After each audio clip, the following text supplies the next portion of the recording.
पुनावळे आमच्या हक्काचं नाही कुणाच्या बापाचं.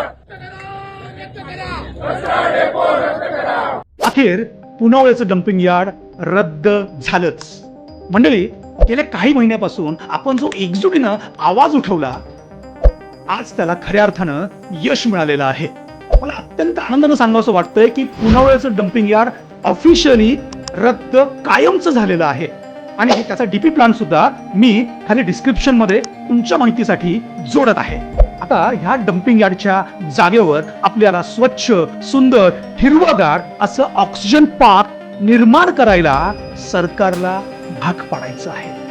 पुनावळ्याच्या या लढ्यामध्ये पुनावळ्यातील प्रत्येक ग्रामस्थ, रहिवाशी हे ह्या यशाचे खरे शिल्पकार आहेत. या लढ्याला कुठलंही राजकारण होतं तो फक्त जनतेचा निर्धार.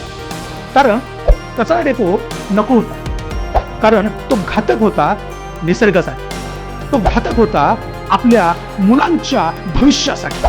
या कचरा डेपोमुळे हजारो जणांची कत्तल होणार होती. हिवाळी अधिवेशनामध्ये हा विषय माननीय माजी आमदार अश्विनीताई जगताप यांनी नेला आणि ह्याला ऐतिहासिक उत्तर मिळालं. कधी मोर्चा निघाला, कधी घंटानाद रॅली निघाली, कधी बाईक रॅली निघाली, कधी मुकमोर्चा सुद्धा निघाला, कधी सोशल मीडियावर आपण एकमेकांना साथ दिली. आणि यामागे होती आपल्या सगळ्यांची एकजूट, आणि या एकजुटीला मी मनापासून सलाम करतो. तसेच या आंदोलनामध्ये सहभागी झालेल्या विशेषतः नवनाथ दादा ढवळे, राहुल दादा काटे, माननीय माजी आमदार अश्विनीताई जगताप, माननीय आमदार शंकरसाहेब जगताप, किरण दादा काटे, अतुल दादा काटे, Virendra Dada Kate, Mayur Patil sir, Sachin Londhe sir, Sumit sir, Vitthal Baral sir, Ravindra sir, Ramesh Ugale sir, Rohan Chandonkar sir, Shubham Kandale sir, Ashwini Pawar madam, माननीय नगरसेवक तुषार कामते सर, अरुण काका देशमुख आणि विनायक दादा पाटील यांच्याशिवाय भरपूर अशी नावं आज मी घेऊ शकलो नाही. या सगळ्यांचे मनापासून अभिनंदन आणि आभार, कारण त्यांनी या प्रत्येक आंदोलनामध्ये सक्रिय सहभाग दाखवलेला होता.